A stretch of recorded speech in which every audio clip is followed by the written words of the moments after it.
Diese Doc 1 ist ein Sonderfall. Eine TV-Premiere, eine Erstaufführung. Zum Schämen.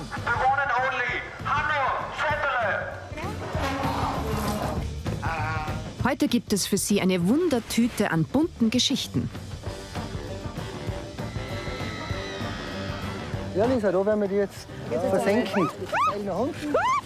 Mit spektakulären Bildern und legendären Szenen.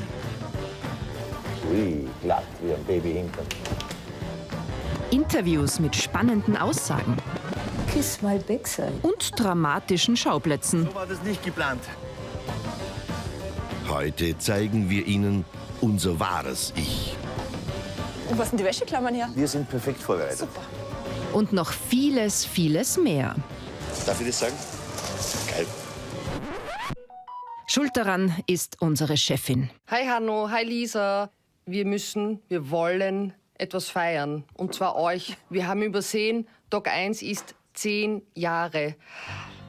Ich weiß, ihr macht's lieber Geschichten, nur es muss sein. Bitte macht's was Schönes. Danke und keine Debatten. Eine Jubiläumsausgabe will sie von uns. Welches Jubiläum? Seit 10 Jahren gibt es jetzt Doc 1. So, endlich eine Grußbotschaft, wo man keine Begeisterung heucheln muss. Doc 1, Lisa Gartenstädter und Hanno Settele. Bin großer Fan. Die Schöne und das Biest. Seit 10 Jahren sind wir für Sie, verehrtes Publikum, unterwegs. Immer auf der Suche nach den besten Geschichten. So, was ist los mit dir? Also haben wir uns aufgemacht und die spektakulärsten Szenen der letzten 10 Jahre ausgegraben. Und die Anfänge der Doc 1. Ja, schön, aber jetzt ist kaputt. Wir nehmen Sie heute mit zu einer Sondervorstellung. 10 Jahre Doc 1. Ich hab's schon gesehen. Wunderbar. Ich hab's schon Würdig gesehen. und recht. Würdig und recht. Aus den 187 Ausgaben, die es gibt, haben wir ein besonderes Programm zusammengestellt. Exklusiv für diese Sendung. Hallo. Einmal wo auch immer, bitte. Sicher doch. Freie Platzwahl. Viel Spaß. Ich hätte gern das Gleiche wie Sie. Sicher doch. Freie Platzwahl. Ui, Doc 1 forever. Doc 1 forever. Das schauen wir uns an.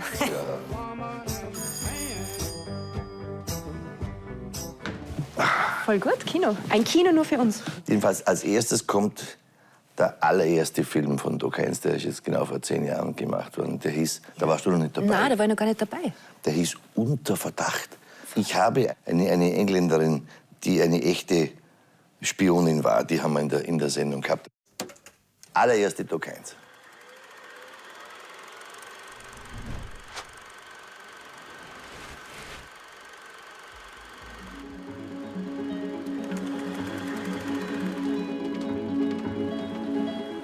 Am Wiener Flughafen treffe ich die ehemalige MI5-Agentin Annie Marchand. Ist das meine erste Unterhaltung mit einem Spion? Der erste, von dem Sie es wissen. But you would think I would have Also ich habe schon mit welchen geredet. intelligence people without knowing it. Sie waren Journalist in Washington. Ohne Zweifel wurden Sie durchleuchtet. Yes.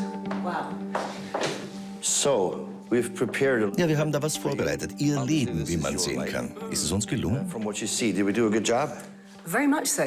Auf jeden Fall. It doesn't look like a boring. Nach Langeweile sieht's aber nicht aus. Nein, es war auch recht spannend.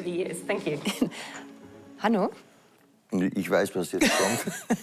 ich habe dir was mitgebracht. Ich finde, du müsstest dir das aufhängen. Nein. Einen Jubiläumsschnauzer. Madre mia, welche Kamera soll das sehen? Die hier. Schauen Sie das gut an, das Ja. passiert nie mehr wieder. Ich wette, es gefällt Ihnen und vielleicht starten wir eine Petition, dass wir wieder mal mit so einem Nein. Schnauzer was machen. Vielen Dank, aber gefallen ist was anderes. Kannst du dich erinnern, wie wir in der Sitzung gesessen sind, wo ich gesagt habe, ich würde gern was zu Kitzbühel Streif machen? Weiß ich noch, ja. Ja, genau. Und du hast gesagt, was willst du denn da machen? Da ist alles schon gesagt und gefilmt. Und dann habe ich beschlossen, ich gehe einfach die Streif hinauf. Aber dann hast du dein typisches Gesicht gemacht, was du machst, wenn es ein bisschen, weiß nicht, wenn es da nicht so taugt. Jetzt zeig mal, wie das ausschaut. Du verschränkst die Arme und dann machst du. Na, geh. Aber es Und was heißt das Gesicht? Skepsis. Aber ich glaube, die Skepsis war nicht berechtigt, oder? Nein, alles gut. Ich möchte es gerne sehen.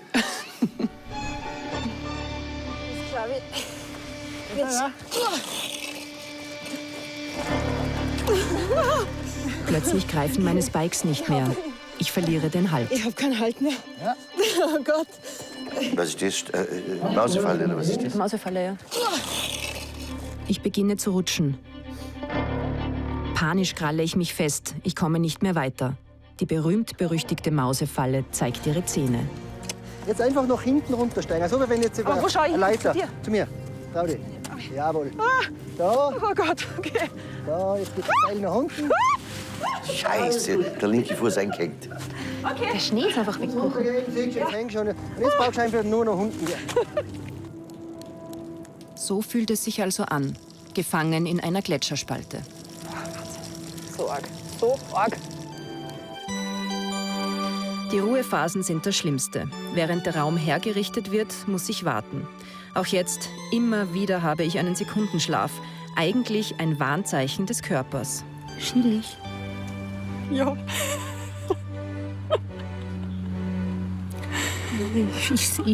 Ich fühle es, aber ich bin so müde.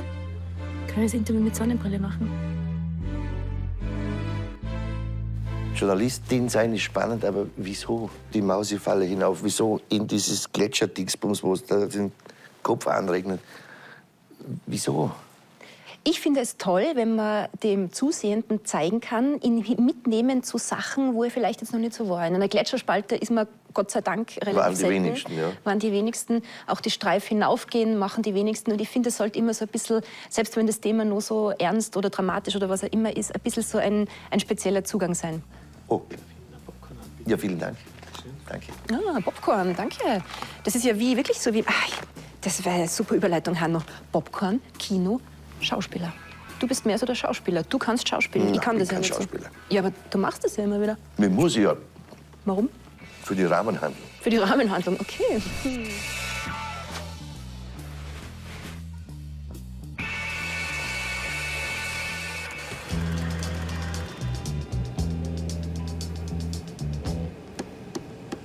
Michael Douglas.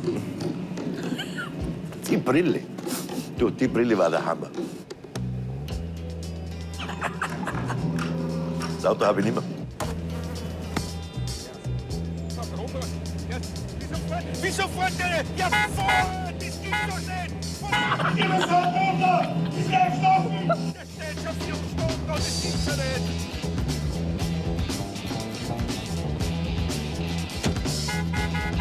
Was ist jetzt? Ja, was ist mit den scheiß Kindern? Ja, wo geht's denn hin? Es reicht! Aus dem Haus ist Hirngeschissen, bitte, der geht auf! Schön. Ich finde, die haben das irrsinnig schön in Szene gesetzt, da mit meinem alten, Großartig, meinem wirklich alten super. Auto, das ich nicht mehr habe. Ja, super. Ja, schau. Das waren ja Zeiten, schau. Eisenstadt, das reicht. Das reicht. Gibt's noch was? Möchte ich noch mal als Schauspieler sehen irgendwie? Das ist aber jetzt nicht wahr. Sie setzen sich da direkt neben mir und blasen mir den Rauch ins Gesicht. Ja, Sie will mir doch nicht wegen Ihnen, weil Sie ein Süchtler sind, da eine Lungenembolie holen. Reden Sie mit mir? Ja, sicher rede ich mit Ihnen. Was ist Sie los? blasen mir direkt den Rauch ins Gesicht. Was heißt, was ist los? Da Rauchen verboten. Das ist doch wurscht, das gibt's ja nicht. Sie können sich da nicht direkt da mich anrauchen. Wieso? Ich darf doch rauchen da. Das gibt's ja nicht. Der Rauch geht da direkt rein in meine Lungen, ja, und die ganzen Bronchien sterben an. Ich Innerhalb von darf hier Sekunden. rauchen. Geht's Ihnen jetzt besser? Geht's Ihnen jetzt besser? Papa, der hat ja die Zigarette da weggeworfen. Schämen Sie sich, den schönen Park so zu verunstalten. Kommt, Kinder, geht's weiter. Das ist ein Pfui-Gackmann. Geht's, komm. Ein Pfui-Gackmann. Ein Pfui-Gackmann, Aber ist es ja. nicht total schwierig? Hast du eine Schauspielausbildung? Ja, oder? wahrscheinlich. Du. Das. Wenn ich eine Schauspielausbildung hätte, müsste man die Schule verklagen. So schlecht ist es jetzt auch nicht. Oder? Was hat der Reinhard gesagt? Da frage ich den Reinhard Nowak gleich selbst. Ja, ein Ticket bitte. Er hat sich die Zeit genommen für unsere Jubiläumsausgabe und kommt im Kino auf einen Besuch vorbei. Du warst ja in mehreren Filmen. Mein Schauspiellehrer. Ein Schauspiellehrer. Naja, du warst souverän, locker natürlich, ruhig, ruhige Ausstrahlung. Ich habe meistens so die schwierigeren, die energischen und die cholerischen gespielt. Also, aber es ist echt gewesen. Das war halt nicht geskriptet, ne? Das war nicht geskriptet. Und ich fiere mir ja teilweise, das war selber so auf im Auto. Wirklich? Ja, es kommt schon vor, dass ich auszog, wenn einer deppert ist.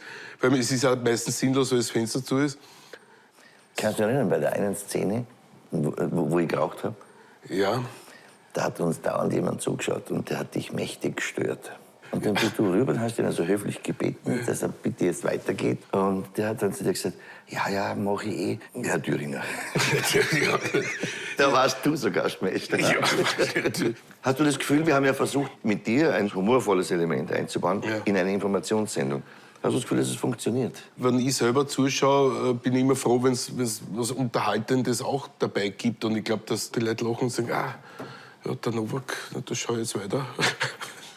Gut, dann werden wir dich wieder einladen, wenn wir dürfen. Okay, ja, gerne. Zum Wohl. Danke.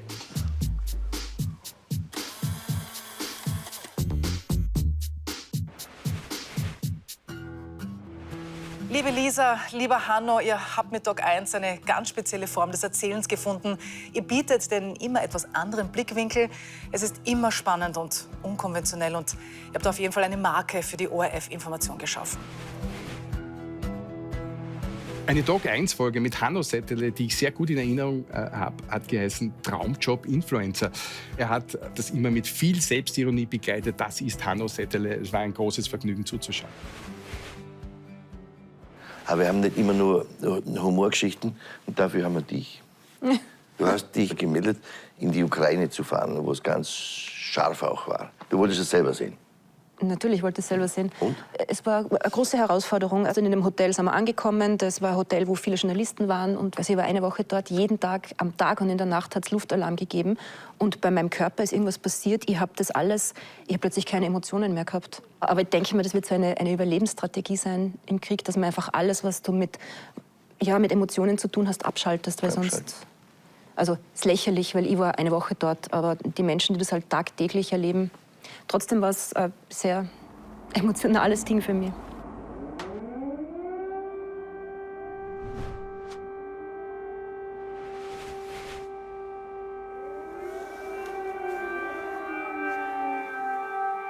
In Lwiw werden wir in den frühen Morgenstunden geweckt. Es gibt wieder einen Luftalarm. An manches, an das habe ich mich gewöhnt. An die Sirenen. Oder dass wir bestimmte Dinge nicht filmen dürfen. Doch dann passiert etwas, das mir beinhart vor Augen führt, dass die Frage des Überlebens auch eine Frage des Zufalls ist. Wir sind gerade im Auto, als 5 Raketen das bisher als relativ sicher geltende Lwiw treffen. Sie schlagen nur ein paar hundert Meter entfernt von uns ein.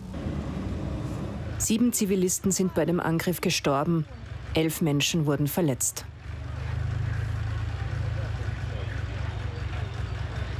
An den brennenden Trümmern vorbei geht es für uns weiter dorthin, wo wir eigentlich hin wollten, in das Kinderkrankenhaus Lwiw.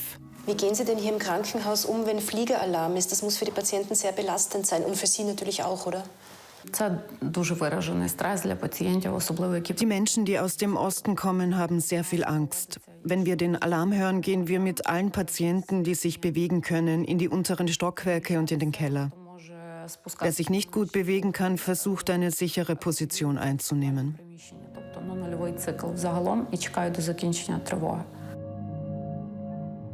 Ist halt ein Thema, das man von uns eigentlich gar nicht so erwartet, von Tag 1. Ich finde auch, es gibt Themen, die erwartet man von uns nicht und die müssen wir machen. Und das ist auch unser Auftrag, unser öffentlich-rechtlicher Auftrag. Seit 10 Jahren erzählen wir in Doc 1 auch Geschichten von Menschen, denen sonst eher weniger zugehört wird.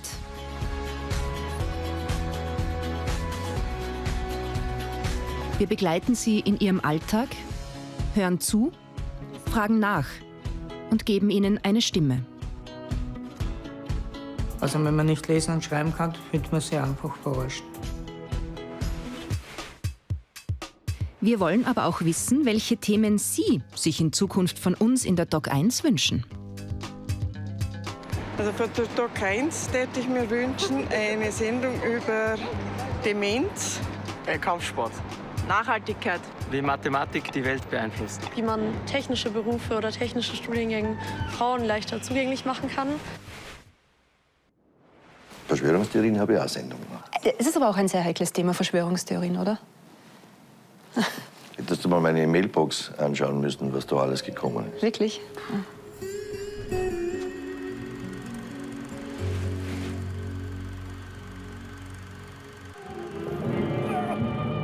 Ein Irrgarten, aus dem man so schnell nicht mehr herauskommt.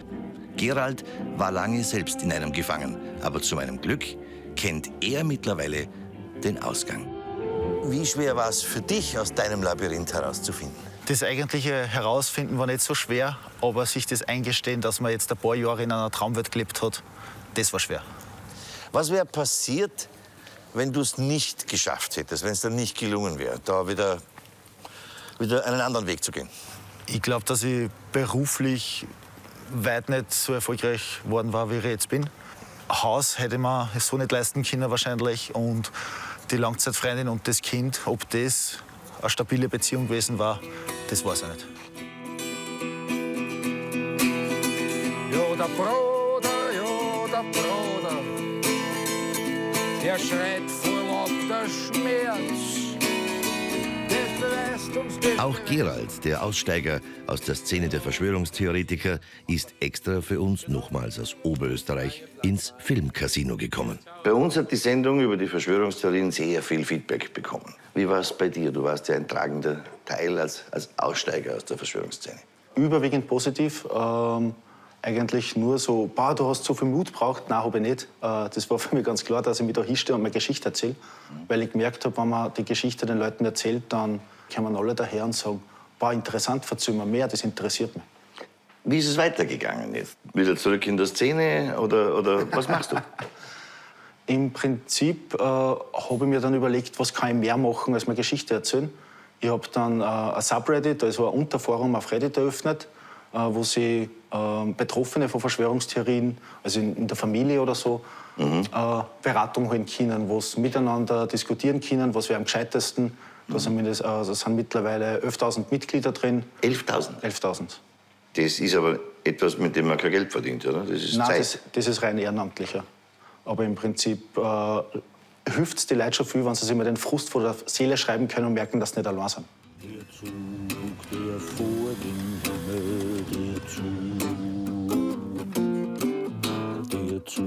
Die ganze Sendung haben wir im Prater gedreht. Da gibt es eine legendäre Szene. Da sitze ich in so einem Kinderzug und das bleibt stehen und ich schaue so raus. Drüben ist der Ernst Molden, der hat die Musik dazu gemacht. Und wir wollten dann, dass der Zug wieder weiterfährt. Und ich mach so, los geht's. Und der schaltet den Zug ein und das ist Wirklich? unglaublich, unglaublich. Ja, das ist sehr nett. Und ich gehe jetzt eine rauchen. Du gehst eine rauchen? Ja, okay, geh. Dann geh einen Kaffee trinken. Voilà. Es ist immer so, immer wenn man gerade so richtig schön drinnen wäre, gehst du eine rauchen.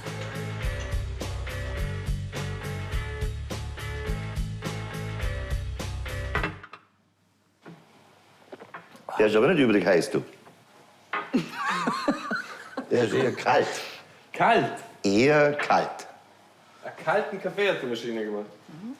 Meiner ist warm. Dann ist die ganze Wärme bei der Frau Gartenstädter. Die ganze Wärme ist bei mir. Tut mir leid.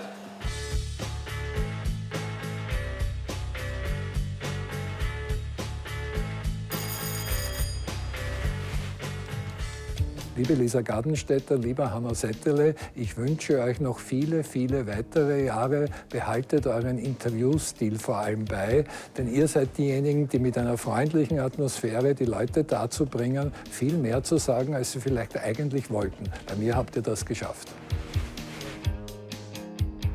Liebe Lisa, lieber Hanno, liebes Doc 1-Team, ich darf euch hier aus dem Guten Morgen Österreich-Studio wirklich alles Gute zum Jubiläum wünschen. Ich schaue eure Dokus, ich finde eure Filme großartig, die Themen, die ihr euch aussucht und eure Herangehensweise. Gratulation dazu. Deine erste Sendung war, wenn ich mich richtig erinnere, Schluss mit Schuld. Da ging es um Holocaust-Überlebende. Ursprünglich wollte ich sie machen, weil ich war mal in New York und war da in Brooklyn und bin in ein Geschäft hineingegangen und das war alles sehr nett da mit diesem Ladenbesitzer. Und irgendwann fragt er mich, wo ich herkomme. Und dann habe ich halt gesagt, aus Österreich. Dann hat sich der verändert, innerhalb von Sekunden ist also wirklich das Gesicht zusammengefallen und hat gesagt, from the Hitler country, go. Und der hat mich rausgeschmissen. Und aus dem ist eben das entstanden. Und ich wollte halt auch wissen, wie das junge Menschen jetzt sehen. Also ich habe dann auch in dem Film so 13-, 14-jährige Schüler und Schülerinnen begleitet, die zum ersten Mal in ein KZ gehen, in ein ehemaliges. Das war beeindruckend. Und auch die Erzählungen von den Überlebenden. Ja.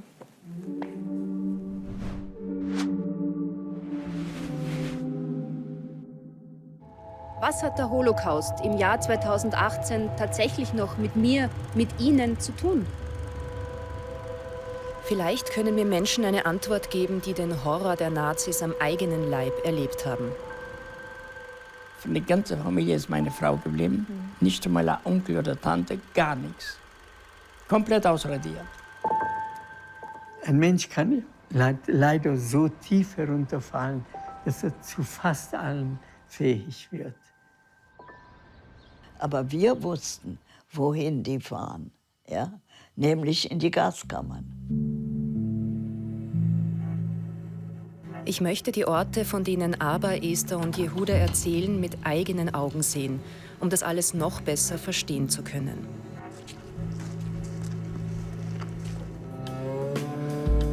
Und ich bin nicht die Einzige auf Spurensuche. Die Jugendlichen sind zwischen 13 und 17 Jahre alt. Genauso alt waren Aber, Esther und Jehuda, als sie in Konzentrationslager gebracht wurden. Auf einmal, wir sind reingegangen, alles Jugendliche, 13, 14. Und auf einmal wurde es still. Fühle ich mich schuldig für das, was passiert ist? Na, weil ich kann nichts dafür, ich habe damals nicht gelebt. Ihr habt keine Schuld an dem, was damals geschah. Aber ihr macht euch schuldig, wenn ihr über diese Geschichte nichts wissen wollt. Das, was mich so erstaunt hat bei dieser Doku, die ist wirklich gut angekommen. Das haben so viele Menschen gesehen, das wird in so vielen Schulen gezeigt. Und das ist das, was mich immer noch. Und das ist das, was mich so freut, weil es einfach, man kann schon auch was bewirken. Weißt du, ob deine Protagonisten, also die da mitgespielt haben, ob die noch leben? 2 sind schon tot. Sind verstorben. Der Aber Levit ist gestorben und die Esther Bejarano. Der Jehuda Bakon, der aus Jerusalem, der lebt noch. Der ist jetzt 95. Ich würde mir vom ORF eine Doku über die Arbeitsbedingungen in der Gastro wünschen. Etwas über mehr Fracking-Gas zu erfahren. 3 Tage wach, aber diesmal mit Hanno. Mehr Dokus über Osteuropa, da ich politisch sehr interessiert bin. Für die besten Geschichten sind wir ständig für Sie, geschätztes Publikum, auf Achse. Die Autobahnen und Zugstrecken in Österreich kennen wir beinahe auswendig. Und manchmal wage ich mich, trotz Flugangst, in ein Flugzeug. Das Leben eines Millionärs ist doch nicht so schön, wie alle sagen. Ich will kein Millionär sein. Immer öfter führen uns wichtige Geschichten auch ins Ausland. Am besten erinnere ich mich an die Geschichte, die war, glaube ich, im vergangenen Jahr, da bist du nach Ghana gefahren. Ja, das war super. Auf den Spuren unseres Textilmülls. Genau. Für diese Reise habe ich eine Security sogar gebraucht. Weil wir haben auf dem Cantamanto-Markt gedreht, dieser große Markt in Accra. Und die sehen das nicht so gern, wenn man da über Kleiderspenden berichtet, die vielleicht unter... Am Ende des Tages als Müll dort landen. Ja, Müll wollen sie nicht, dass man sagt, aber die unter komischen Umständen auch dorthin kommen. Aber es ist doch Müll. Es ist Müll.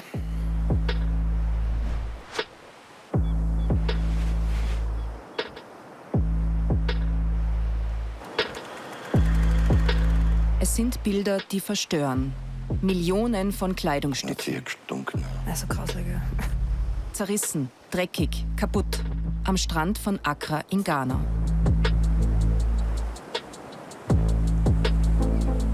In Afrika wird der reiche Westen seine Altkleider los. Dass darüber berichtet wird, das will so mancher verhindern. I think we have to stop because someone doesn't want us to talk with you. Wir folgen der Spur unserer gut gemeinten Kleiderspenden. Von Österreich bis nach Accra in Westafrika. what happens to all the clothes who can't be sold at a day? They put them together, and of course, it would go to the landfills. It ends up in the drains, and when the rains fall, it will push all these things into the water bodies, the lagoons, the rivers, and the sea. Die Fischer erkennen das Problem. Sie holen heute nach Tagen ihre Netze ein. Die Enttäuschung ist groß.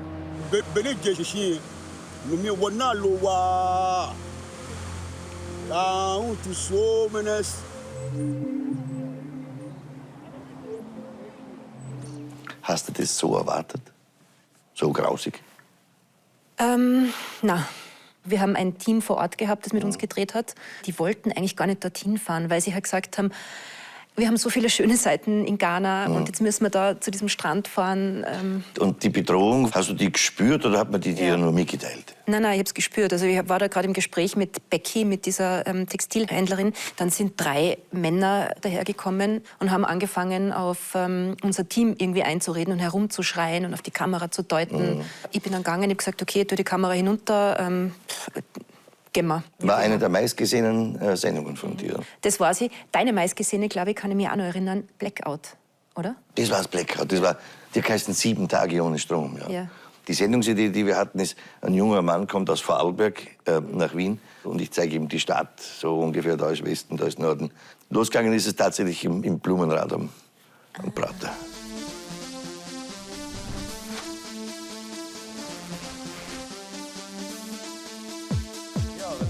Ziemlich die großen Merkmale gesehen. Aber eine wunderschöne Aussicht. Super Aussicht. Ja. Deshalb sage ich ja Blumenrad, oder? Ja, und alles wunderbar. hell und alles erleuchtet. Aber warum ist jetzt das Licht aus? Wow, das habe ich noch nie gesehen. Alles dunkel. Die ganze Stadt ist dunkel. Das gehört nicht zum Programm. Hallo? Geht dein Handy? Kein Netz. Kein Netz. Sie werden jetzt Zeuge der Ankunft des Maximilian Werner. Der Maximilian und ich haben beschlossen, dass wir die nächsten Tage dieses Blackouts gemeinsam verbringen. Jeder hat was der andere brauchen kann. Wie viel hast du? Mal 3. 3? Das ist mir zu wenig. Ich weiß, du hast mehr Powerbanks. Eines geht noch. Das muss reichen. Habe ich doch gewusst, dass er mehr hat. Frau Dr. Ulrich, ist das eigentlich als Waffe verwendbar gegen ein Land? Die Komplettmanipulation des Stromnetzes? Absolut, weil ich kann damit ein anderes Land angreifen, ohne dass ich meine eigenen Panzer und meine eigenen Landsleute schicke. Ist nicht schön, mit Ihnen zu reden. Dem Max und mir war Fahrt, weil Zeit haben wir ja in diesem Blackout. Und so haben wir was Wunderschönes gebaut. Am Blumenrad oben. Wie habt ihr das gemacht mit dem Strom? Die Betreiber des Blumenrads haben uns den Strom abgeschalten. Wirklich? Ja. Aber was viel aufwendiger war die Wien-Kulisse, die Lichter aus den Häusern rauszubringen. Da hat man dann im Schnittraum jedes einzelne Lichtquelle hat man mit Pixeln abgedunkelt. Eine Wahnsinnsarbeit. Unglaublich. Zweite Frage. Wie alt war Maximilian Werner? 18, maximal 19. Ja. Der hat ein bisschen was Nerdiges. Er ist so ein bisschen Martin-Tür-Typ. Okay, das wird ihn freuen vielleicht. Ist als Kompliment gedacht. Mittlerweile lebt Maximilian Werner in Wien und ist erfolgreicher Innenpolitikjournalist. Hallo. Hallo. Eine Karte bitte. Sicher doch. Freie Platzwahl einlösen beim Eingang. Dankeschön. Viel Spaß. Bist du auf die Sendung angesprochen worden? Na, von ganz vielen angesprochen worden, vor allem darauf, wie schlecht meine Bogenschießkenntnisse waren im Vergleich zu deinen. Muss man dazu sagen, wir haben Survival-Training gemacht bei der Sendung. Und ich habe da 2 Glücksschüsse abgesondert. Und ich ausnahmsweise einmal daneben. Hast du in der Zwischenzeit geübt? Natürlich, jeden Tag. Für den Blackout. Hast du irgendwas aus der Sendung auch für dein Leben mitgenommen? Also gut, dass du fragst, weil ich habe natürlich was gekauft nach der Sendung. Und zwar tatsächlich ein Kurbelradio. Ein Kurbelradio? Ein Kurbelradio, das kann man da schön aufklappen. Passt. Das heißt, wir 2 können eigentlich sagen, wir haben immer noch das Kurbelradio. Ich auf jeden Fall.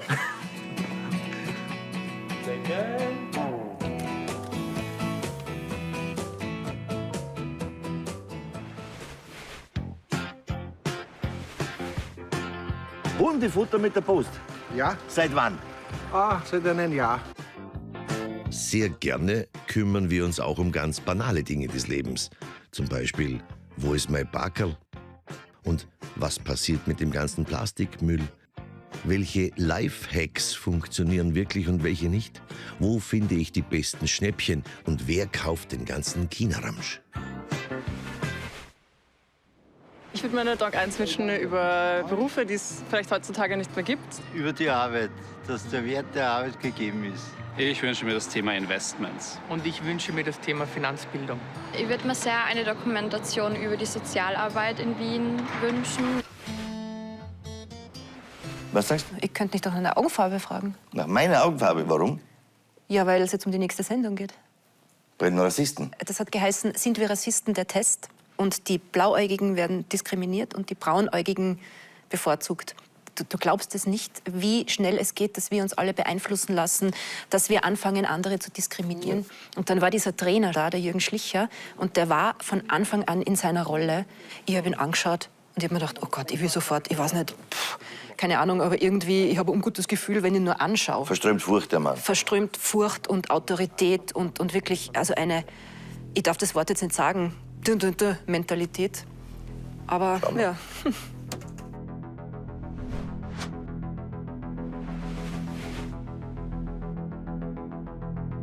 Sie ist blauäugig. Sie hat sich reingeschummelt. Ich habe mich nicht reingeschummelt. Ich habe mich nicht reingeschummelt. Willst du mich gerade der Lüge bezichtigen? Nein, Sie haben gesagt, Gut. ich soll mich links einschreiben besser. Ich habe das gesagt. Ja. Links. Trag dich links ein. Also es ist nicht Ihre Schuld, dass sie jetzt hier sitzt, sondern wem wollte sie gerade die Schuld in die Schuhe schieben? Mir. Ja. Also, wenn es dir lieber ist, auf der Seite zu sein, wo du hingehörst, dann ist da die Tür. Jenny saß als Blauäugige unter uns Braunäugigen und musste sich diese ganze Scheiße anhören. Dadurch, dass die Augen immer heller wurden, konnte natürlich mehr und mehr Sonnenlicht durch die Augen eindringen und das Gehirn schädigen. Und das ist der Grund, warum Blauäugige weniger intelligent sind als Braunäugige. Klingt logisch, oder? Aussagen, die Jennifer hart treffen. Der Grund dafür liegt in ihrer Schulzeit. Ihre Volksschullehrerin hatte Jennifer wegen ihrer Legasthenie immer wieder bloßgestellt. Im Workshop fühlte sich die 18-Jährige dann plötzlich in ihre Kindheit zurückversetzt. Ich konnte nichts tun. Ich konnte nur weinen und still in der Ecke sitzen. Hat er sich diese junge Frau, die Jenny, ausgesucht, weil die seiner Meinung nach gerade das schwächste Opfer war? Warum gerade sie? Er hat sich mehrere ausgesucht, aber man muss sagen, er hat natürlich auch ein Auge, wo er ansetzen kann. Der ist psychologisch sehr geschult. Die Jenny war nicht das einzige Opfer, aber sie war einfach so, sie war so stark, weil sie sich so gewehrt hat dagegen und sich einfach von ihm auch nicht unterkriegen lassen hat, weil sie hätte einfach rausgehen können. Und war am Schluss Friede? Am Schluss war Friede. Und ich sage dir, selbst der Jürgen, der ist eigentlich gar nicht so, wie er da in dem Film ist. Er wirkt aber so. Hallo. Hi, eine Karte für die Vorführung, bitte. Sicher doch. Jenny kommt direkt von der Arbeit zu uns ins Filmcasino. Und mit dem Spielleiter Jürgen Schlicher sind wir über Zoom in Deutschland verbunden. Schau mal, ich habe dir wen mitgebracht. So schön, dich zu sehen. Hallo, Jenny. Hi. Und ich werde nie vergessen, wir haben den Film, als der damals im Fernsehen gekommen ist, zusammen geguckt. Was, ihr habt gemeinsam den Film angeschaut? Ja, Insider. Wahnsinn. Warum weiß ich davon nichts? Wo war ich? Okay, das freut mich. Viele Leute, Jenny, haben sich ja um dich wirklich auch Sorgen gemacht, weil sie gedacht haben, um Gottes Willen, was passiert da? Wie haben denn die Leute auf das reagiert, dann gleich nach der Sendung, nach der Ausstrahlung? Oh Gott, bei meinen Eltern hat es stumm geklingelt. Und ich habe ihnen aber verboten, es zu sehen. Dann haben sie es doch geschaut und dann haben sie mich rennt angerufen. Dann war Papa hat gesagt, er ist stolz auf mich.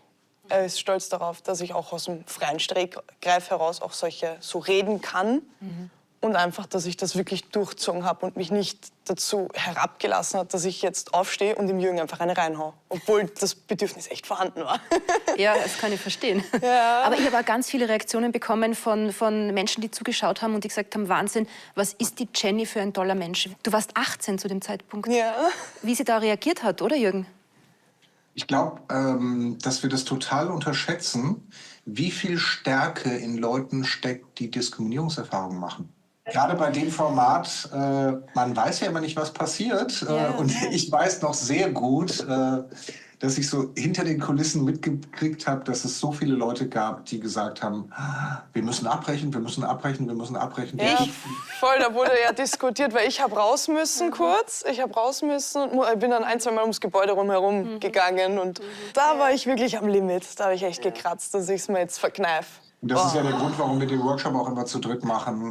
Wir haben immer eine Person dabei, die sich mit dem Thema Traumatisierung auskennt. Ja. Danke an euch beide. Schon interessant, dass ausgerechnet die beiden noch immer in Kontakt stehen. Kalt ist da herinnen. Kalt ist da herinnen. Mir gar nicht. Schau mal, gleich. Oh. Du hast wirklich ganz warme Hände. The lady in red. Not. Hast du nicht gesagt, die Sessel sind rot? Fällt mir jetzt gerade ein. Deswegen habe ich nichts Rotes angezogen. Ich hätte so gern was Rotes angezogen. Jetzt sitze ich da und schlage. Zicke! Na, jetzt sitze ich da und schlage mich mit Grün und Blau. Zicke! Ja. Endlich einmal. Gut, die Kameras laufen Dann fangen wir an. Du hast viele Reaktionen bekommen auf dieses Rassismus-Experiment. Ich habe viele Reaktionen bekommen auf eine Impfsendung, die ich gemacht habe. Mit einem gewissen Dr. Bielau. Es geht eigentlich darum, dass er sagt, Viren gibt es nicht. So ungefähr. Ja. Das schwurfelt ja umeinander. Und ich habe mir dann gedacht, dann bringe ich ihm doch ein bisschen Anthrax mit. Wirklich? Ja. Okay.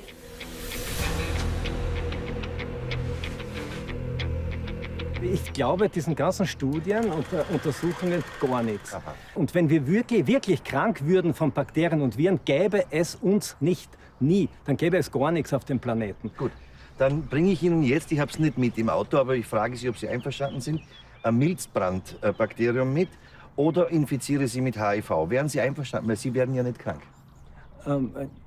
Ich spritze Ihnen jetzt eine HIV-infizierte Blutkonserve oder ich gebe Ihnen ein bisschen Anthrax zum Essen.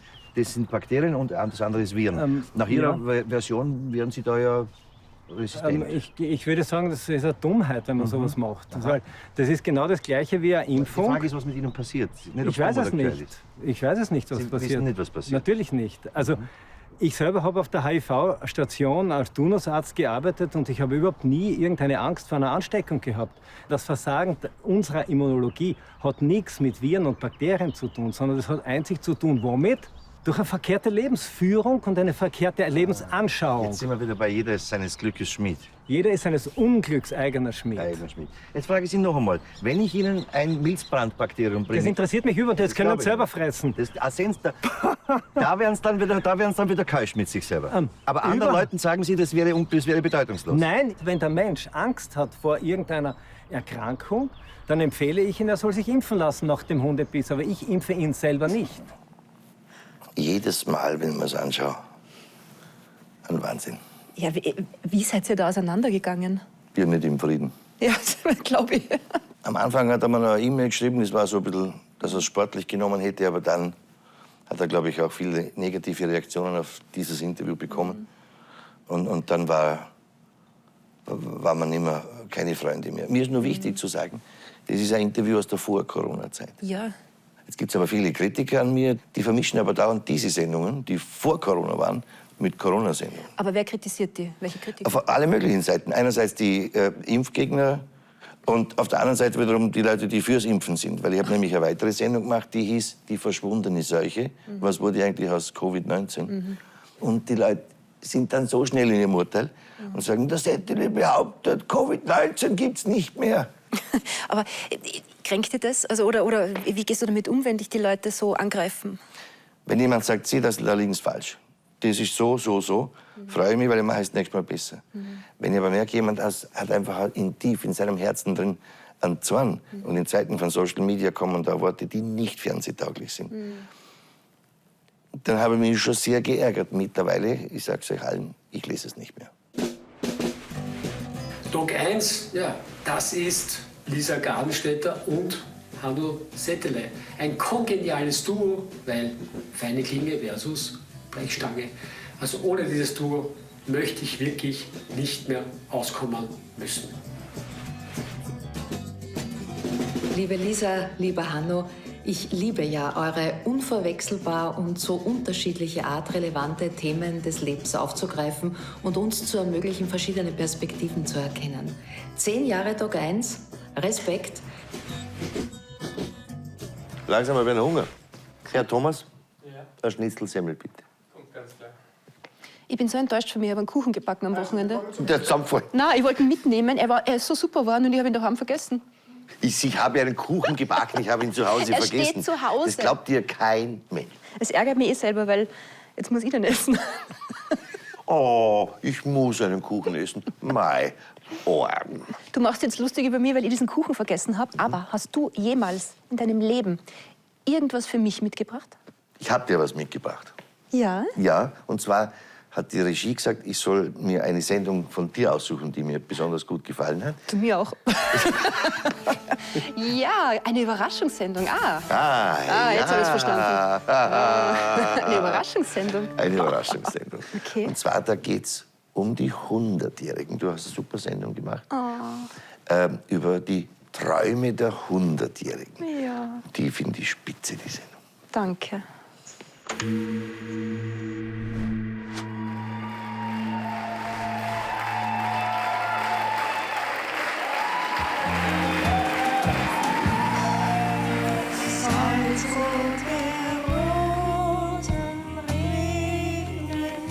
Wir sollten ganz neue Wunder begegnen, fern vom alten neu entfolgen, von dem, was erwartet, das meiste halten.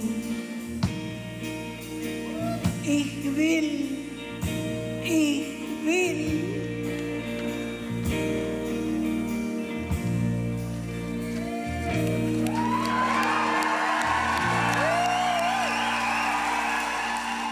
Ich danke vielmals, dass ihr mein Gesang angehört habt. Eine Wunderszene. Ja. Es war so, dass sie unbedingt einmal singen wollte, oder? Genau, sie wollte als kleines Mädchen immer Sängerin werden und hat es aber nicht dürfen, weil zu der Zeit einfach Frauen haben nicht auf eine Bühne gehört. Oder die eine wollte Automechanikerin werden und diese Frau war zu diesem Zeitpunkt 104 Jahre alt. Die jetzt gesungen Die hat. gesungen hat. 104? Und das Publikum hat ja irre reagiert, oder? Das Publikum das war einfach so toll. Ich sagte, was mir sind hinten ein bisschen die Tränen heruntergeronnen. Aber ich habe auch eine Überraschungssendung für dich. Aha. Ja. Und zwar? Es gibt eine Sendung, die hat mir so gut gefallen, weil du da ein bisschen sowas gemacht hast, was ich auch so gern mache. Und es hat auch was mit Singen zu tun. Bitte nicht Film abspielen. Bitte Film abspielen. Mein Gott, mein Gott, mein Gott.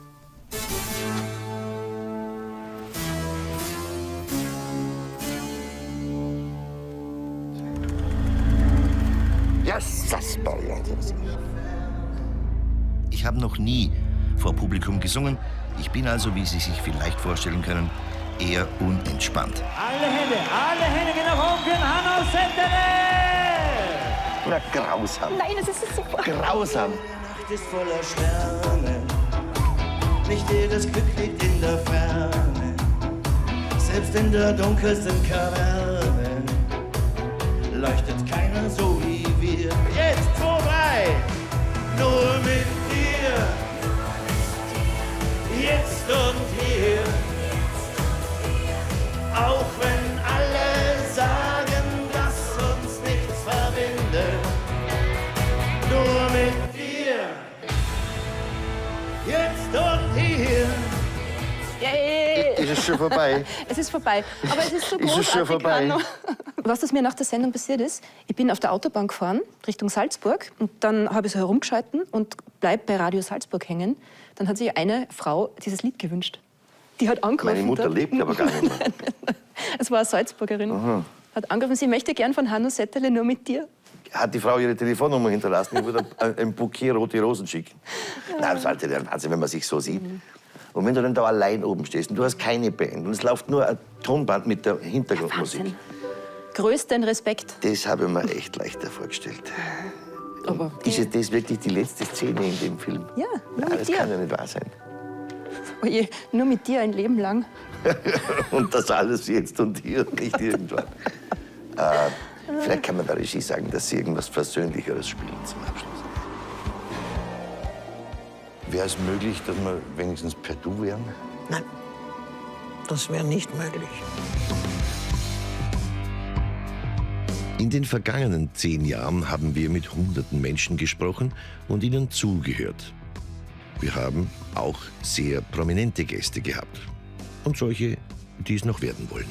Kraft, Power, Strength. Und immer noch, nach all den Jahren, überraschen uns die Menschen.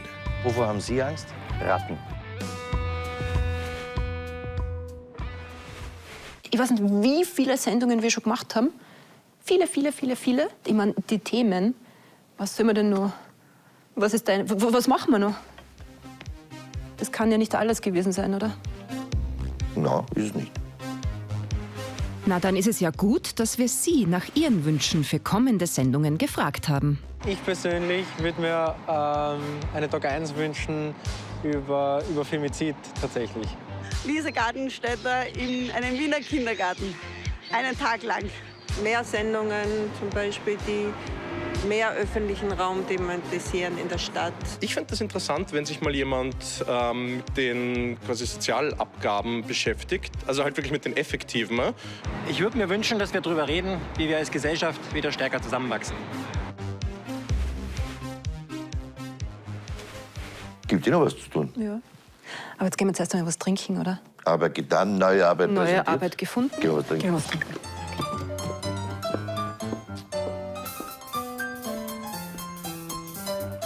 Danke sehr. Danke sehr. Wiedersehen. Was ist das? Na, geh auf, das war doch was an Spaß. Wow, du hast eine Schnitzelsemmel gekriegt.